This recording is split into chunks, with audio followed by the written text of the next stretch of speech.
Hello, and welcome to Off the Record Live. I'm Vito for American Songwriter, and thank you for joining us on our new Twitch channel. Before we even dive into the episode today, before I even mention Tyler Farr's name, which I just did, I want to talk about the fact that we're at 517 subscribers right now. We're trying to hit 530. I think there's going to be a fun graphic on the screen at some point that's going to be talking about this. It's like beneath me, right down here, and you'll be able to see our progress. But we're getting to 530, so if you haven't subscribed yet, please subscribe. Please send it to your friends who like music. We love y'all's support. That's how we make this happen. Welcome to Off the Record Live. Today, as I mentioned, we have Tyler Farr. How are you doing, Tyler? Doing good. How you doing? I'm doing really good. So Tyler, you recently had Cover Girl, which is a single that came out in June, and you're working on some cool stuff. And so we're really excited to have you here kind of speaking with us. And just to give everybody kind of a little overview, we're going to start with some icebreakers and then dive in, learn a little bit about your story. We're going to hear some live music. We're going to talk a bit about new stuff you're working on. And the whole time, you at home, if you got a question, you can ask the question. And we'll ask it to Tyler live on air. We got Michael, our wonderful producer in the back. He's watching it. I got it here on this little computer. I'm watching it. So if you got questions, let us know. Let's play some icebreakers. Let's do it. We're going to get to know Tyler. The first question is how you start your day. What's your morning routine? Grumpy is like a grizzly bear that just got woken up in his cave. That's usually how I start. It's good to stay about 10 feet back every morning. If you don't believe me, ask my wife. But no, I usually drink a little bit of coffee, not too much, but I'm pretty simple, to be honest. I mean, I usually chug a water, drink a little coffee, and I chew tobacco, so I do that. Unfortunately, it's a nasty habit, but that's what I do. And go to my back porch. Does it make the grizzly bear go away? No, the grizzly bear's with me. Oh, there we go. At all times. All right. Oh my God. What time do you usually wake up? Oh, well, nowadays, since I have a 8-month-old, my first child, 5 a.m. To 6 to 4. I mean, it's early, earlier than before when I had a calls. baby. That's right. Well, what time of the day, if it's not right when you wake up, what time of the day are you most productive? Probably afternoon, like noon and onward. Probably, but it just depends what time I wake up. So if I wake up real early, I usually have a 4 hour of productiveness. That's it. That's all I got to offer. 4 of them. I just 4 hours, and that's all you get. All you get. You're getting a lot done in those 4 hours. That's why I got to get it done quick, because after it's gone, I'm just worthless. I can't do anything. Oh my gosh. Texting or calling? Definitely calling. I absolutely hate long text messages. If I have to scroll down to read your text, over. I just don't even look at it. So if you're sending messages to Tyler, do not make them too long. If they look like the Dead Sea Scrolls, they will not be read. Oh my gosh. Well, I think you answered our next question, which is, do you like to use emojis? It sounds like you're not a big texting fan at all. Do you use emojis if you do text? Actually, I don't mind. I use like one emoji, and that's a thumbs up. That's thumbs it. Up. What else do and you the need? reasoning behind that is because I don't like texting a lot. And so I just go bam, bam, like cool. Oh, and then you don't even have to text at all. You don't even have to say a single word. You can, oh my gosh. There you Genius, go. huh? Yes. Wow. Well, okay. Well, we're keeping things on the theme of little words. If you had to describe yourself in 3 words, what would they be?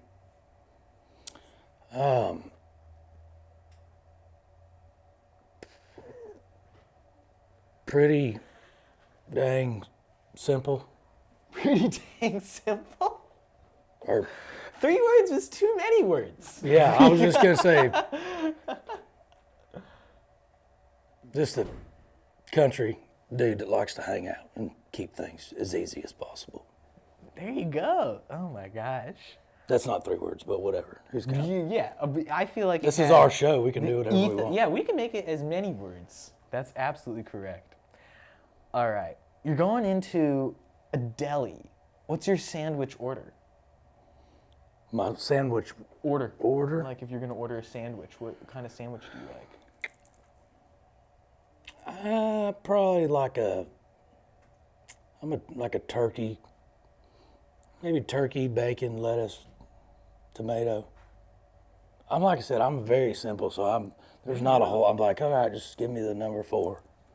That's a hard question because it depends on what deli you're going into. That's true. Do you have like a favorite sandwich spot? Like, I would say Firehouse is pretty strong. Jersey Mike's probably. Not a Jimmy John's guy. Jersey Mike's. Understandable. The Jersey Mikes, they know what they're doing. Absolutely. They do. What was the first music you ever bought? Whether there was like a CD or like a record or like a single, like what was it? I want to say it was probably a Boyz II Men Greatest Hits album from Seventh Heaven. All right. Like when you actually walked into a store and bought a disc and you put the disc into your player in your vehicle back before everything got all complicated and there's this and that going on, and back when people used to buy albums. Back when we used to make money doing this. We're on Twitch, and so some folks might not know that's how it used to be. Yeah, you used to, they actually bought the whole album, and you had a copy of it. You could open it up, had cool pictures in it, had the lyrics. Oh, yeah. And you were a Boyz II Men fan? How old were you when you bought the record, do you think? I want to say probably 7th, 8th grade. It was when I started my journey and discovered girls. And It started with Boyz II Men. Well, when girls come into play and you're like, oh, she's hot, and that's all that's on your mind is like football, baseball, basketball, and girls. It's like that, all the sports and girls, and then so you start liking chicks, and then Boyz II Men. I mean, that's what, when girls are involved, that's just what you listen to. Yes, that's chick liking music. You just turn your black light on, put your glow in the dark stars up there, and oh my gosh, that's very romantic. That's awesome. I mean, throw a little incense. Oh yeah, you're getting all the senses involved now too. Just That's very amazing. stimulation. Wow. And so did it work? Listening to the Boyz II Men, you think? Do you feel like that kind of laid some groundwork helping you with ladies? I think it was the glow in the dark stars. Take notes at home. The glow in the dark stars. I think lava lamp too. Oh, I just got in the lava lamps. I have 2 now. They're kind of like quasi pets, like a pet rock type level commitment. You got to take care of them a little bit. You got to water them. You got to walk. You got to make sure they grow. Oh my gosh, it's like a whole thing. These youngins that are watching are like, what in the hell are they talking about? Oh my gosh. Oh yeah, we're getting some fun interaction too. We got a viewer question from Keebs, I think. That's how you say it. They want to know, what's your favorite part about doing music? Probably the songwriting. I love performing for the most part, but the songwriting is what I've originally started, and to me it's my favorite thing because you wouldn't have music if there wasn't songwriting. So it's music at its simplest form, and that's just my favorite thing. I just love writing songs, going on writing retreats, renting a cabin like by a river somewhere up in North Georgia, and bringing some buddies down there, and you just down there for 3 days, and you're just writing, and there's no rules, and that's what I like about it the most, because there's no rules, and I don't like rules. Yeah. Yes. Absolutely. Oh my gosh. Well, keep the questions coming, chat. If you got questions, you drop them. Michael's looking at them. I'm looking at them here when I get the chance. Also, keep us going to 530. I don't know if we're at that many subscribers yet, but We're at 519. we're 519. We're growing every second. We actually have another quick question. This from Tash Kostner. What inspired you to sing country music specifically? Back, I was probably 16 and my mom married George Jones's lead guitar player, Dwayne Phillips, and he had played with George Jones for, probably 20 years, a long time. And I went on the road with George and for a summer, like with my stepdad, and rode the tour bus and got to see all of it. And after hearing him sing and just the way he told stories, and I just fell in love with it, to be honest. Like I knew that's kind of what I wanted to do. I didn't know how I was going to do it, but I guess that's the first thing that really set me into loving country music and wanting to do music, and the fact that it was just something that I could do since I was little, and it was, you try to make a living doing what you're best at, and that's what I was the best at. Actually, that's all I can do, so I had to have a choice. There you go. Yeah, I wanted to talk about kind of your background with music. You were singing at a young age. What was your earliest memories with music? When was the earliest point where you would confidently be oh yeah, I was singing, or I would have considered myself a musician at that point? Well, I don't know if I'd have considered myself a musician at this earlier age, but I remember I would just try to imitate, singers on TV. I'd be standing in front of the TV and try to imitate and sing like them. And I loved everything from Michael Jackson to, like I said, Boyz II Men, to rap, hip hop, rock, and it was something I could do at an age. I knew I could sing. Now, when I started, my mom realized that I could sing, and she saw that it came pretty easy to me. She got me involved in classical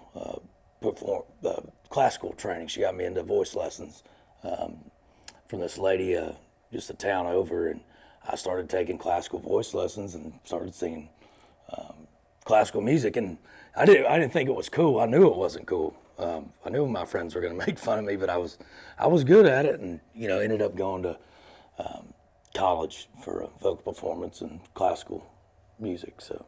Oh wow! And so you mentioned that you quote unquote didn't think it was very cool, or you knew your friends maybe wouldn't have thought it was so cool. But obviously, there must have been something that resonated with just being able to sing and kind of have that outlet. Yeah, it was. Probably wasn't the coolest, but I shouldn't say all my friends made fun of me, because they thought I was good and like to hear me sing. So, and I'm a people pleaser, and it was just one of the things I like to entertain people, and so if I can sing and they enjoy it and they smile and get a kick out of it, then that's what I love to do. And I just kept doing it. Yeah, absolutely. Well, it's so cool too, reading about kind of your background with music, and specifically your background with singing, because now with your country music, it's not really stylistically the same as classical singing, but it's clear that you have just an extraordinary control over your voice and ability to kind of use it to do all these really cool things. Sometimes you'll hit a fill in a song where it goes really high and my jaw drops to the floor. It's so cool. And so I guess that was probably just wildly helpful to be able to kind of lay all of that foundation, or even singing with a choir, or harmonizing with people. Yeah, I did all national choirs and did all state choir and all that stuff, and it did help getting all that education on that, knowing how to sing classical music, because classical music's one of the toughest things to sing on the planet, just period. Just because controlling your vibrato, you learn how to control that. You learn how to use your voice like a tool, so you're not just singing the same. I can, not that I need to, obviously, but I can make my voice raspier in some songs, or smooth it out, and it just gave me a lot more vocal control, because I was having to use that when singing classical. And then stuff like learning how to breathe from the diaphragm. That helps me on the road so you don't ruin your voice, you know, because you're out there week after week. If you don't know how to sing correctly and do that, you can potentially really hurt your voice, mess up your voice. So it did pay off to have some of those lessons. Yeah, absolutely. Wow. I want to ask too about now when you went to college, you studied opera, right? That is really interesting to me too, just because I love opera. It wasn't opera. It's classical. Kind of like it was vocal performance. So it was like with the choir and but yeah, I mean, same type of stuff. Yeah. Oh my gosh. Or I guess if you did then, or if you still do now, do you listen to a lot of like classical music or that kind of stuff? Some, like Andre Bocelli.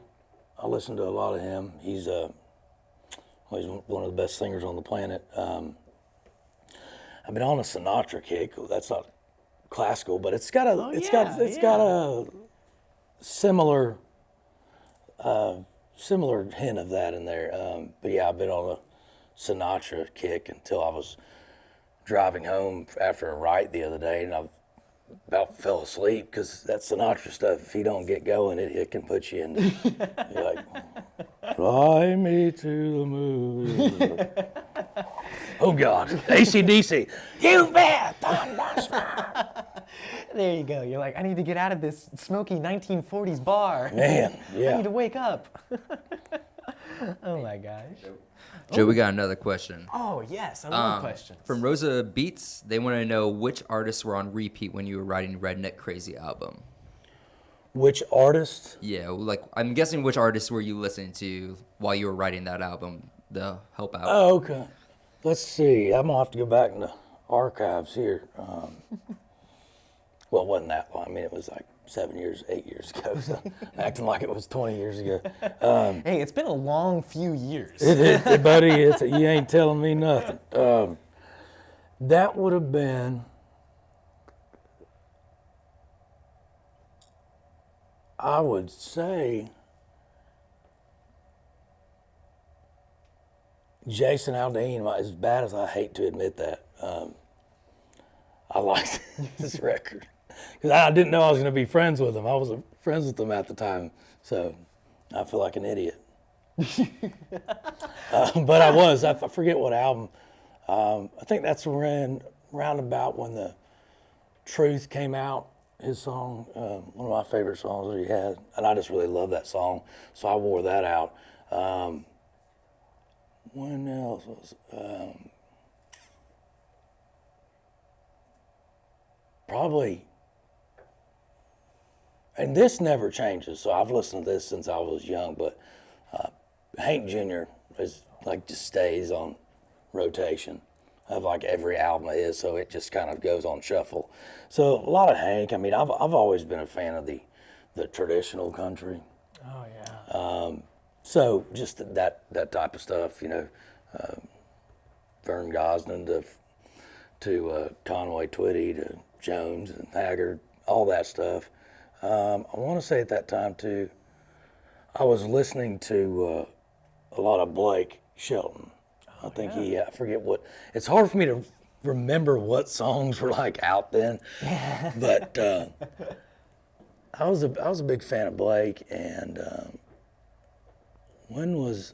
that's all I can give you, because it'd take some research to figure out what songs were out then. That is enough to make a playlist on Spotify. You got a few artists in there. You could have kind of like a redneck, crazy influences playlist. Then Tupac and Biggie, they stay in rotation too, along with Bone Thugs and Harmony. So yes, all right. Well, so I want to ask now, kind of focusing in, you know, learning about your narrative and kind of your journey as an artist. You mentioned earlier how George Jones and kind of that whole experience with your father was a really kind of big moment in terms of kind of coming to country music and deciding that's what you want to do. What were kind of like the next steps after that like? Like, did you start writing country songs? What did all that look like? So, after that, I started, I picked up a guitar and started playing guitar. My mom would put me in guitar lessons, and I'm just not good with lessons on anything. But I didn't like taking guitar lessons. So my stepdad, he taught me, a few chords. So I just learned kind of the basics, and then I would be on my dial up AOL in my bedroom with my screen that was about that big around, that made noises when it booted up and whatnot. Googling songs, and I'd look up the chords and just kind of self-taught and just kind of learned how to play them. And then I wrote a few songs. They're terrible, absolutely terrible. Trust me. I know. Just take my word for it. They're awful. That's a really dangerous thing to say when you're holding the guitar in your hand. And I could ask if I could hear them.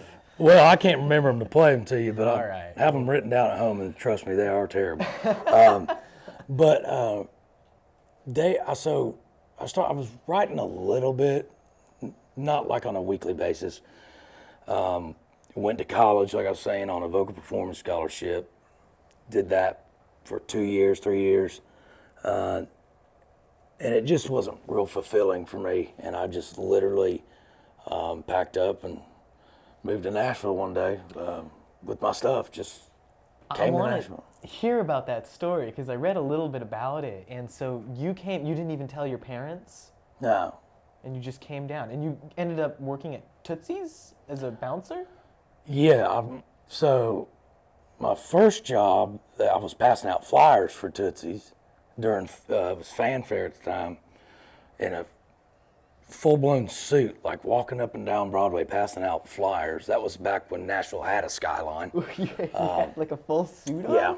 You probably looked like a Frank Sinatra fan. Oh, I was sweating like Elvis, and I was dressed like Frank Sinatra, but it was hot, I remember that. Well, I started doing that, and then I got a gig. They gave me a gig working the door and bouncing, and did that and flipping burgers and everything else. And then after that, I ended up getting to get up on stage and sing, and started playing gigs down there 4 nights a week. Wow, what was that kind of like once you got into that headspace? I mean, did you feel like you were finally doing something that you really wanted to do? Was it like really fulfilling? Yeah, I mean, I thought I was in the right direction. Didn't know it then, but I was honing skills that I'd use down the road, just entertaining and learning how people react to different things you say, and how to make up a set list, and where up tempos need to go, and where ballads go, and what gets people excited when you're performing. And so it basically it cut my teeth for, paved the road for later success. But that's when I started playing it. That's when I really started songwriting and really doing it regularly. Still wasn't, I wouldn't say professional yet, or if there is a profession, but that after Tootsie's, that's when I really started to get good at writing and really started honing my skills on that. All right, yeah. Were you collaborating with others at that time, or were you still mostly kind of wood shopping on your own? I was starting to, write with other people. I end up getting, Red Akins, Dallas Davis, and Ben Hayslip, the Peach Pickers. Rhett's the one that, really got me started, and heard this demo I made, and wanted to work with me. So I got to writing with them first, and that's when I started getting better and better at songwriting, because I was around guys that did it for a living. And from writing with them, I would watch them and, just really learn a lot from them, take it in, and years go by, and I'm writing with more people than just them, and just getting better at it just by doing it. Not everybody can write songs, but if you can, you still have to do it and do it and do it to get better, and live life and mess up a bunch to have something to even write about. So. There you go. Oh my gosh. Yeah. Okay. So I don't want to put you on the spot, especially since stuff like this can kind of be a little heady to explain. But are there any particular tips or things that you learned during that time that you felt like were particularly helpful in your own songwriting?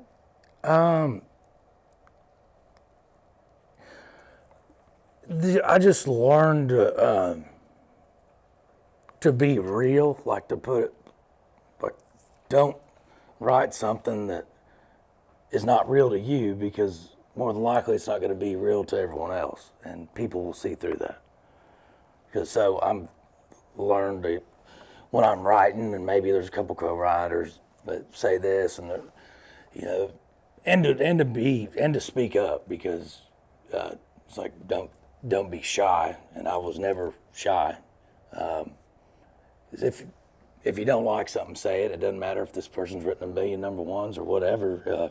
Your name's on a song too. So I was decent at speaking up for standing my own ground, and just really, if something I didn't think something fit or wasn't true to me, then I would be pretty good at not putting it in the song, because it just didn't feel right. Yeah, absolutely. Wow.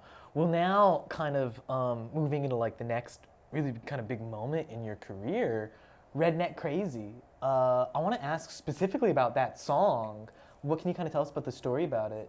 Where did it come from? Where did you kind of? Well, I didn't write Redneck Crazy, and everyone thinks I did. I don't know if that's a compliment. I don't think it is. But the good news is I really didn't throw beer cans at my ex's window. So you're welcome, America. I'm not a psychopath. I didn't write it, but I did back in the day. I did have a ex-girlfriend. Obviously, I'm married now. I don't know why I said ex. I'm married. I'm like, You're married to it now? no, I'm not. No, I'm married now. So yeah, okay. a past girlfriend, old girlfriend, Past girlfriend. that cheated on me, and like I found out and stuff, and actually saw the dude's truck in her drive and all that whole 9 yards. And so I went through it, and some friends and people that were close to me, like in the publishing industry, and by then I had a publishing deal, kind of knew that had happened. And I just, got a record deal and stuff, and a plugger that knew kind of that I was going through a breakup, my girlfriend cheated on me. She knew the story and heard one of her writers wrote this song, and she's like, no one will ever cut this, and I don't even know if anyone else could pull this off besides you, but you need to come hear the song. And I went over there and listened to it, and I was like, yeah, that's great. So that's how that came about. So it is partially true. I didn't write it, but it's still, songs still have to fit me. Like, I'm not gonna lie through my teeth and put a song out. Yeah, totally. Wow. What was it like once that record came out and you kind of got the response it got? It was awesome, because I wasn't used to people showing up at my shows, and used to seeing lines in front of clubs and stuff, and it was just kind of surreal, to be honest. Nothing really like prepares you for that, because it's I'm sure people say, I knew I was going to make it. I never knew I was going to make it. These other artists, they say that. Maybe they did. They're just arrogant as hell, but I'm so great. Look at I'm going to make it. No, nothing's guaranteed. So no, I never thought I was going to make it. And I just loved doing it. And all of a sudden it just happened. And then the next thing I know, I'm standing on stage, and it's just kind of surreal, because people are singing every word of the song. I'm like, what the, it's a weird feeling, because you just don't expect that. That's what you're striving for. You still don't expect it. So it was pretty surreal. Yeah, absolutely. Wow. We got a question? We got a question. Yeah. Hit us, Michael. Rosa Beats wants to know, has hunting inspired any of your music? Oh, yeah. Yeah, 100%. When I'm, hunting, sitting in the woods, a lot of times I'll put down ideas and titles. And it's just, when I'm doing that, it allows me time to think. So it does inspire. In fact, I do even write while I'm hunting, because I'm writing down ideas, titles, and it's because it's quiet and you can think. So it definitely inspires a lot about me. And hunting stories from just experiences in the woods. And a lot of songs I write, you can hear that in there. So. Yeah, absolutely. I believe that we're going to be going to an ad break shortly, but before we do, I want to ask you one question first, and then we're going to come back with some more music and some more questions. And so if you have questions at home, I'm going to remind you again that you can be asking them. But we love to talk about specific songs. We love to kind of like open the hood. Another song from your career that happened kind of in between Redneck Crazy and now is, oh gosh, let me find what I wrote down here. Guy Walks Into the Bar. That's what I want to know about. What can you tell us about that tune and kind of how that came to be? That song, Guy Walks Into a Bar, was a song I actually passed on that song in a pitch meeting because it was a demo and it was like really produced. All the tracks and everything were up real high, and I just didn't hear it and passed on it. And I was in pitch meetings all day, and then after they were over, I went to Winter's bar in Midtown. Because I was thirsty, and sat at the bar and had a whiskey or two, and they were doing like a writers round thing. It was 3 songwriters up there, and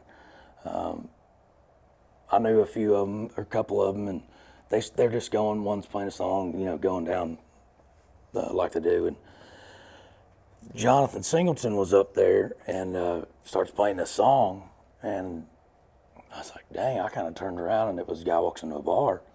Even though I just passed it, I was like, I know that song. I think I heard that in a pitch meeting. But this was just raw, and it was him and the guitar, and I was like, I got to cut that. And I went up to his publisher was standing next to him. I said, I want to cut that, and that's going to be my next single. And he's like, hell yeah, and it was the next single, and I did well. So it's one of my favorite songs to play live. Oh my gosh, that's such a great Nashville story too. That's so cool. Yeah. Whoa. Well, we're going to be going to an ad break shortly, right now, actually. But we're going to be back with some music from Tyler Farr, some more questions. Keep your fan questions coming in, chat, and subscribe if you haven't already. We'll be back shortly.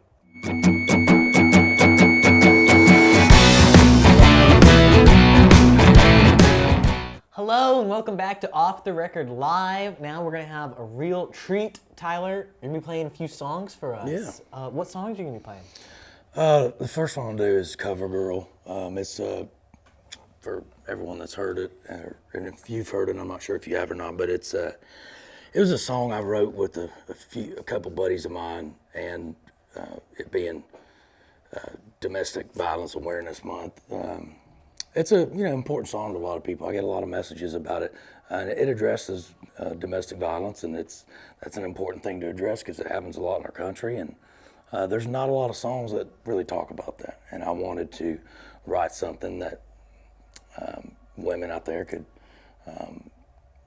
maybe get some release and let go of, and just get something from the song, maybe a little healing or whatever. And it's a lot of people, it's touched them, and they've reached out to me, and it's pretty amazing to hear all the how much it meant to them, this and that. So it's just a cool song, an important song for me. Yeah, absolutely. Well, I'd love to hear it. Yeah. I am hunkered over in this chair, so I will try to project. This is not a singing-friendly chair. We're gonna get through. Remember the classical training I was telling you about? Yeah, there you go. This is not how you're supposed to sit when you're singing. Take notes at home. Yeah.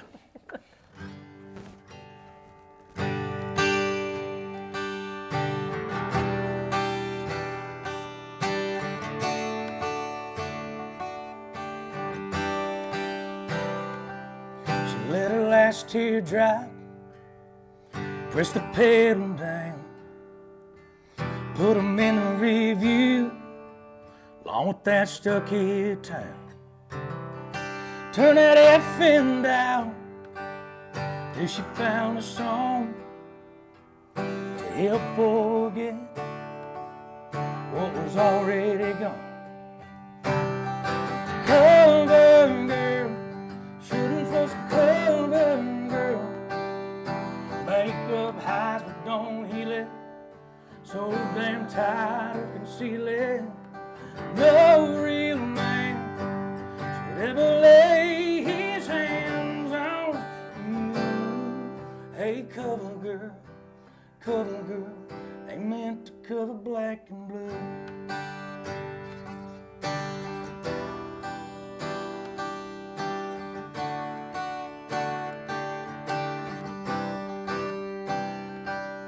Flying down the road, crossing county lines.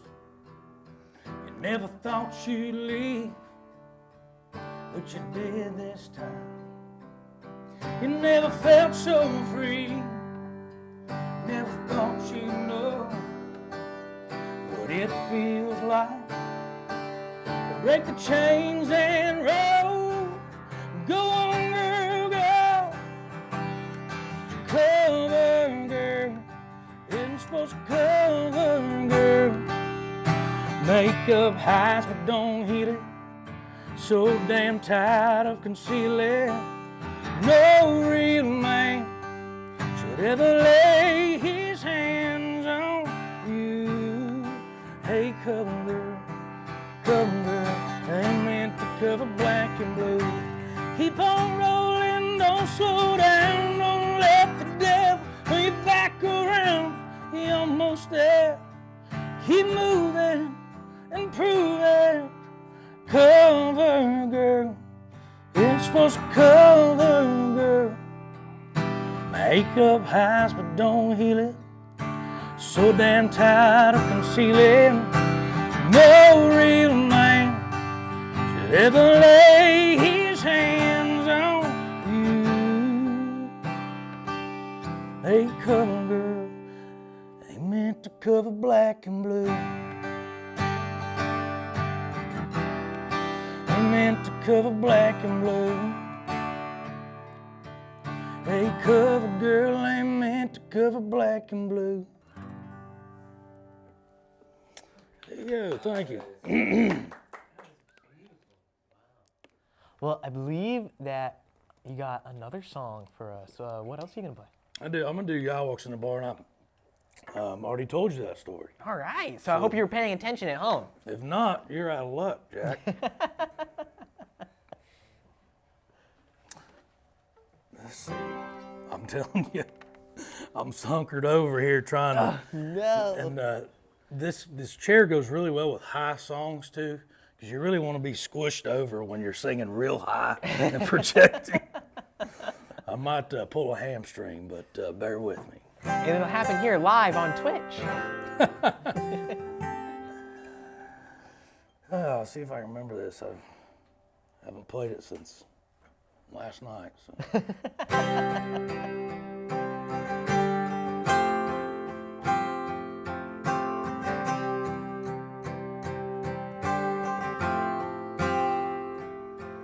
The joke's on me, and it ain't funny. Everybody at me see the punchline coming my way.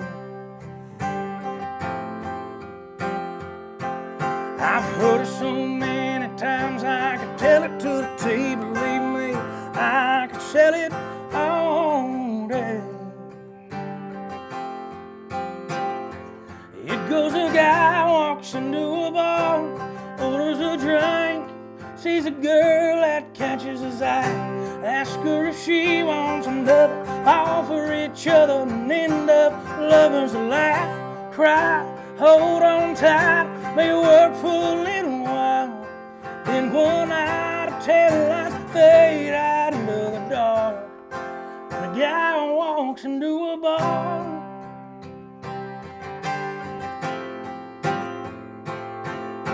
I left too if my heart had let me, keeping it light probably helped to get me over you. I'm walking, talking, drinking, proof a cliche in that corner booth. It ain't nothing new.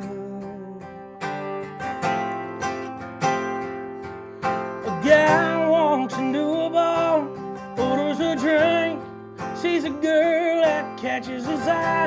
Ask her if she wants another, fall for each other, and end up lovers. Laugh, cry, hold on tight. They work for a little while. Then one night, a tail lights fade out into the dark. A guy walks into a bar.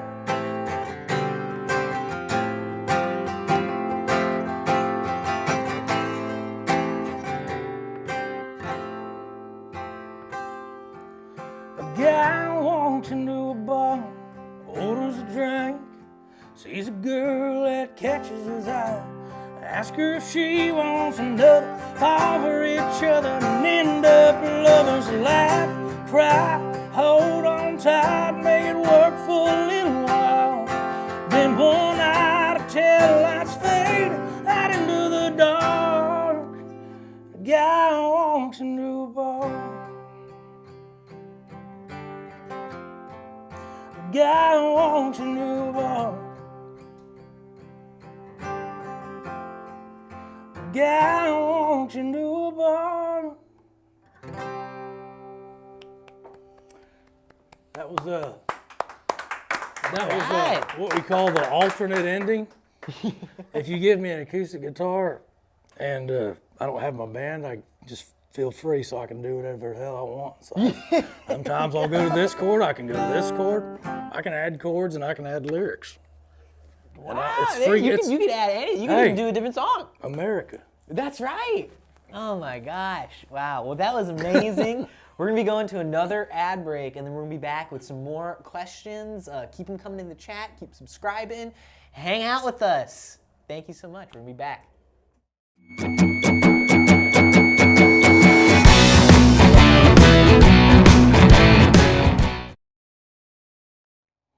Hello, and welcome back to Off the Record Live. We're here with Tyler Farr, who just played 2 great songs. That was awesome. Thank you. I want to talk about the first one you played, Cover Girl, which is your new single that's out right now. I know that you just told us a bit of kind of like the story and the background of the song, but I want to dig in a little. And specifically, I'm curious because I read online that you initially wrote down like Cover Girl as a title around 5 years ago. What was kind of the journey in like, do you often have, there's like a lot of titles sitting around? Like, is that something you do often? And then I'm giving you a lot of questions here, so the floor will be yours. That's all right, I got a large brain. And then basically, when you got into like the writing room, how did the song kind of evolve into taking on like the really meaningful meaning that it has now? So oftentimes I will think of an idea or be watching a movie or reading a book or magazine, and yes, I can read. I know that was a question on there. I'll get an idea or title and I'll write it, under my notes in my phone, and come back to it another day. And that was like, it was kind of what happened with Cover Girl. I was, I believe, in an airport and was reading a magazine, and it had there was a Cover Girl ad, for the makeup. And in my mind, being as weird as it is, for some reason, it's like, man, that would be a cool song title. That's a cool song title. I don't know what I would really write it about, but I put it in my phone, and then down the road, later when I actually got in the writing room with Ben Stennis and Blake Bollinger, the other writers on it, we were sitting in my garage and on the couches and kind of where I write, and I was going, kind of reading, well, should we do this, kind of throwing out ideas, and that's what you do when you're starting to write. You kind of, someone may throw out an idea, and you just, until you finally all agree on an idea, and you can, it's just, you kind of feel it. It's not like it goes, okay, I'm cool with that. You can kind of tell when someone's not into something, so you keep throwing them out there, and I got down to that one, and we all three really liked the idea, or the title, and we automatically kind of just naturally went to a song like Cover Girl, like we ended up writing it. We automatically kind of went there at first together. We just didn't know how we were going to write it. But once we kind of got talking about it, we all had something, in common with domestic violence in some way, shape, or form. Whether a family member that had been through that and been in that situation, or we all had some tie into domestic violence, and then unfortunately we did, and it happens a lot. So a lot of people, it affects more than just the victim. It affects families, kids, and my tie into it was I used to be a work at a children's rehabilitation facility at Lake of the Ozarks in Missouri, where I'm from, and it was for kids with affect disorder, trauma, all sorts of things like that. And it was I was a recreational therapist there for a summer, and that was probably my second favorite job I've ever had. I loved it, but these kids were 99% of them were all raised in homes that had domestic violence happening, and that stayed with them for life, and just it was really sad. And that's where I really could relate to that topic, because I got to see the effects it has on children and on families, on just all the way around. It just trickles down. That's a big slope, and we just kind of went there. And my main thing was, and like you were asking me, what do I try to do when I'm songwriting, or what's a pointer you could give to someone? And I said, being real. Well, this is a prime example of that. Because we started to write it, and I was like, no, that's too fluffy. I'm like, let's just go. Because it's pretty vivid at parts in that song that say, no romance should ever lay his hands on you. I mean, that's just saying you don't hit women. You're just saying it because you don't. And, we were kind of like, is that a little too blunt? When we got through the song, and I'm like, man, it just needs to be raw. It needs to be real, so people will feel something. And that's what we did. And after we wrote it, I knew that we had written something special. May never be a number one, may never sell a bunch of copies, but I know it's helped a lot of people because they've reached out to me, and that's why I do what I do. Yeah, and I'm sure that's got to be one of the most beautiful parts of writing a song like this, and then also one of the most surreal parts of just being in the position you're in as a music maker, is to be able to put something out in the world like this and then see the responses. I mean, even just watching the video on YouTube before I came in, that you can go through the comments, and there's just so many people who are reaching out and saying that the song was meaningful for them. And that's like I said, that's our job as a songwriter. So that makes me feel like I did my job. So that makes me happy. Yeah, oh, that's so beautiful, wow. So when did you kind of put together this tune? Was this something that you were working on during the pandemic? No, this was 2 years ago. Yeah, roughly 2 years ago. And it was, 2 years ago. It was 2 years ago, It was 2 years ago. There you go. On that note, what was your pandemic experience like? Your wife is an ICU nurse, correct? Yeah, she's a critical, well, she's not a critical care nurse now. She stopped doing critical care nursing after we had our first child. But she still is a nurse. But during up to all of last year, she was a critical care nurse. So she got to see the hard stuff there in the hospital. Wow. And so what was that kind of like for you, even kind of settling into such a turbulent time globally, and also having that kind of energy in your home too? Man, I've got asked that a lot. People, how did COVID affect your life? I'm like, I shot more turkey, killed more deer. So I just lost a lot of money and didn't get to play shows. And they shut everything down. That's how it affected me. And what it did is piss me off, because I wanted to be out there playing shows, and I love my fans. That's why I do what I do, and we couldn't do it. And it was just like, I'm like, I got to get out of this house. My wife's going to murder me. She's like, please go somewhere and do something. Go to China, take a trip to Paraguay. I don't know, but that's and we got part of it was I got to be with her while she was pregnant, and I was cooking up homemade soups and stuff and Googling. I'm making homemade chicken pot pies to my own white wine sauce and pasta. I mean, and it was like the kitchen. My wife she loves my cooking, and I can cook, but she doesn't like when I cook because of the aftermath that sets in. Because there's baking powder over here, starch over here, cups of sugar. I mean, it looks like World War II.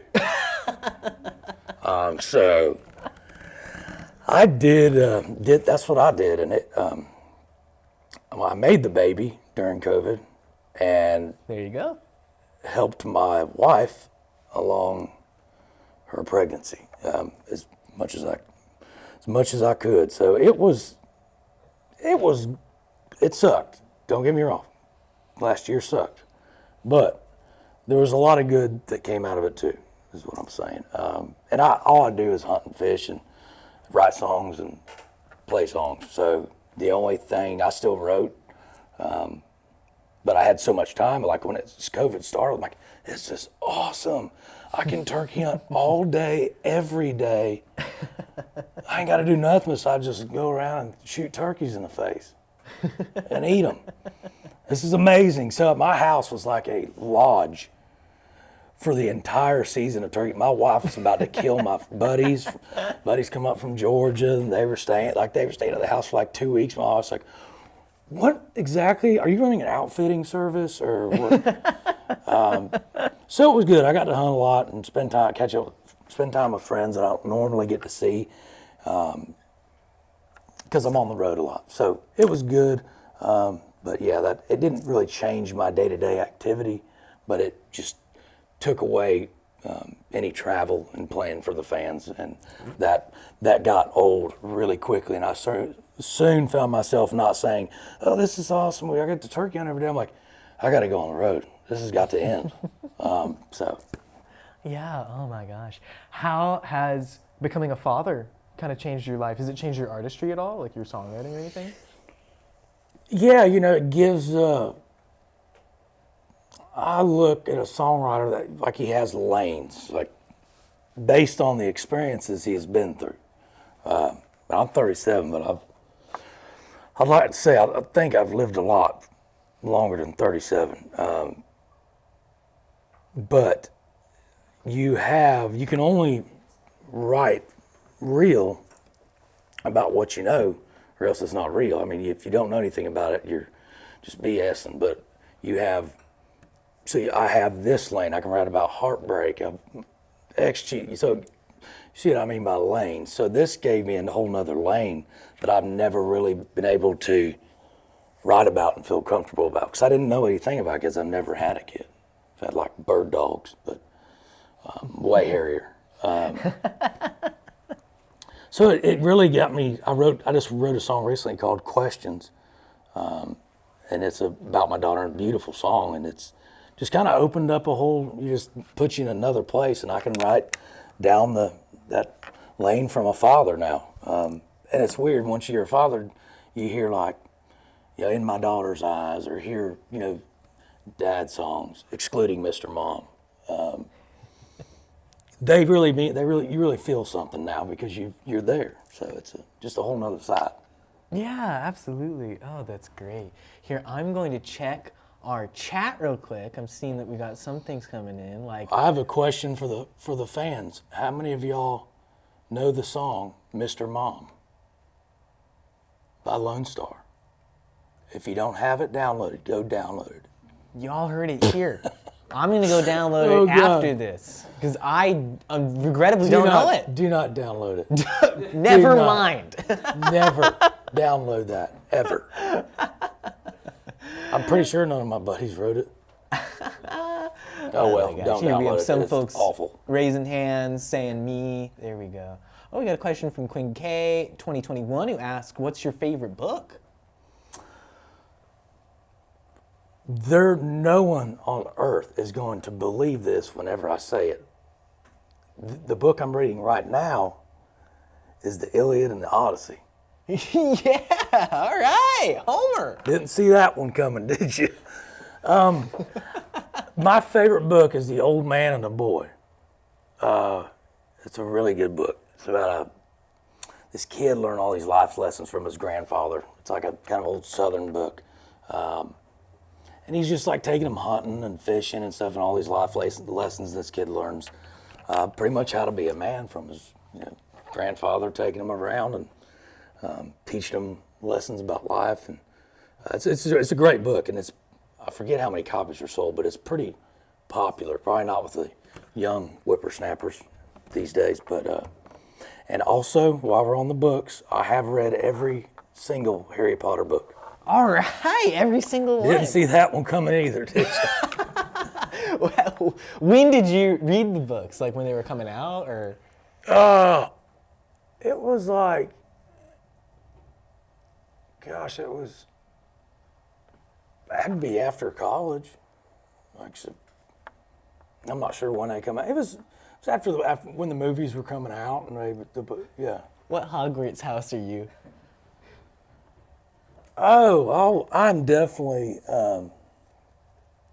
What's the good one? There's Slytherin. Gryffindor? Gryffindor for sure. Well, I got a little bit of Slytherin in me too. I don't know. I don't think they have a house that really fits. Is there a redneck? Yeah, I'm thinking the same thing. There's something about like the Scottishness of Hogwarts. It doesn't match the redneck kind of country ethos. Yeah, like my broom that I'm riding would have to have some mud grips on it. Do you know what? We should reach out to J.K. Rowling and see if we can get like an extended universe. You need to be Nashville Wizardry School. You need to be equal. I need my broom to have a 6-inch Pro Comp lift on it with super swamper tires. We're excluding all the rednecks out of Hogwarts, and I'm your guys' biggest fan. That's right. Oh my gosh, wow. Well, we're pretty much at time here, but I got just one last kind of wrap-up question for you today, which is, you've got this single out, you've got some cool stuff in the works now. How do you feel? What's the future look like for you? I don't know what the future holds. I've been writing some of, I think, some of the best stuff I've ever written. I think better than, and I've had some success, but I honestly think this last year, especially the last 8 months, I've written some of the best songs. And I think I got some big songs in there. So now we just got to put them out and give them to you beautiful people. That's right. You beautiful people, they're coming your way sometime soon. Tyler Farr, thank you so much for taking the time out of your day and speaking with us. It's been a real joy. And everyone at home, I want to thank you too for tuning in and watching this and supporting us. If you haven't subscribed yet, please subscribe. Share it with your friends. Tell anyone you know who loves music or wants to ask questions to songwriters and music makers. We're doing these kind of often, like once a week-ish, something like that. And so there's going to be more opportunities. So please, keep supporting us. Keep making this the great community it is. Thank you to American Songwriter. Thank you to Twitch. Thank you to Neon Media for having us at their studios. Thanks to everyone in the world. Jesus. Thanks, Jesus. Thank you, Tyler Farr. I'm Joe Vito. Thank you for watching. This has been Off the Record. Have a good one.